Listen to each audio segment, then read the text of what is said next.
அனைவருக்கும் வணக்கம்.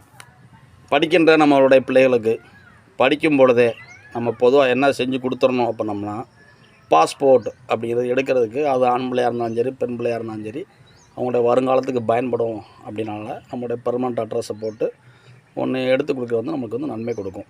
பொதுவாகவே பார்த்திங்கன்னா, அட்சயலக்கண பദ്ധதி அப்படிங்கிற ஜோடம்பரில் நம்மளுடைய 12ஆம் இடம் அப்படிங்கிறதும் 3ஆம் இடம் அப்படிங்கிறது ரொம்ப முக்கியமானது. நமக்கு பாஸ்போர்ட் சம்மந்தமான விஷயமாக இருந்தாலும் சரி, விசா சம்மந்தமான விஷயமாக இருந்தாலும் சரி, இந்த 3ஆம் இடம் அப்படிங்கிறது ரொம்ப முக்கியமானதாக கருதப்படும். பொதுவாக ஒரு உதாரணத்துக்கு, எனக்கு உடம்பு சரியில்லைங்க, நான் ஆஸ்பத்திரியில் போய் வெளிநாட்டில் போய் ட்ரீட்மெண்ட் எடுக்கணும்னு நினைக்கிறேன்.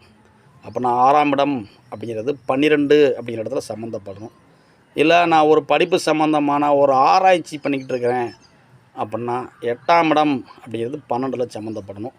இல்லை நான் கப்பல் சம்மந்தமானது, இல்லைனா வானத்திலே பறந்து போய்கிட்டு இருக்கிற நம்முடைய ஏர் டிரான்ஸ்போர்ட், இது சம்மந்தமான ஒரு விஷயத்தில் நான் இருக்கிறேன், அதற்கான ஒரு விசா அப்படின்னா அதற்கு 9ஆம் இடம் சம்மந்தப்படணும். அதாவது 10க்கு 12ஆம் வீடு 9, சரிங்களா? அப்புறம் அலைஞ்சிக்கிட்டே இருக்கிறது. இப்படிப்பட்ட விசா அப்படிங்கிறது நமக்கு தேவைப்படும். ஒரு சில நேரத்தில் 10ஆம் இடம் அப்படிங்கிறது 12ஆம் இடத்துல சம்மந்தப்பட்டது அப்படின்னா நம்முடைய வேலை அப்படிங்கிறத வெளிநாடு சம்மந்தமானதாக நிற்கும், அலைச்சலானதாக நிற்கும். ஒரு சிலருக்கு இந்த 2ஆம் இடம் அப்படிங்கிற படிப்பு 12ஆம் வீடு அப்படிங்கிற இடத்துல சம்மந்தப்படும் பொழுது நம்மளுடைய வருமானங்கள், நம்மளுடைய படிப்பு அப்படின்னு 12ல் சம்மந்தப்படும் பொழுதும் நம்மளுக்கு இந்த விசாங்கிறது முக்கியமானதாக இருக்கும். அப்போனா முதல்ல நம்மளுக்கு என்ன தேவை? பாஸ்போர்ட்டு தேவை. இந்திய நாட்டோட வெளிநாட்டுக்கு நீங்கள் போகலாம் அப்படின்னு இந்திய நாட்டுக்கு கொடுக்குற பாஸ்போர்ட்டு தேவை. வெளிநாட்டுக்காரங்க வாங்க, இங்கே வாங்க, உங்களுடைய படிப்புக்காகவோ, உங்களுடைய வேலைக்காகவோ, உங்களுடைய உடல் நலம் சார்ந்த விஷயத்திற்காகவோ, உங்களுடைய ஆராய்ச்சி சம்மந்தமானதற்காகவோ எங்கள் நாட்டுக்கு நீங்கள் வரலாம் அப்படின்னு தர்றது விசா.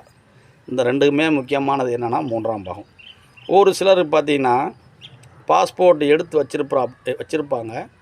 அவங்களுக்கு பார்த்திங்கன்னா தற்காலிக கிரக இயக்கங்கள், அதாவது இந்த 10ஆம் இடம் அப்படிங்கிறது இந்த 12ஆம் இடத்துல சம்மந்தப்படலை, அவங்களோட வேலை அப்படிங்கிறது வெளிநாடு சம்மந்தமானதாக வரலை அப்படின்னா பாஸ்போர்ட்டு கையில் இருந்தாலும் அதை பயன்படுத்தாமல் ஓரமாக வச்சுருப்பாங்க.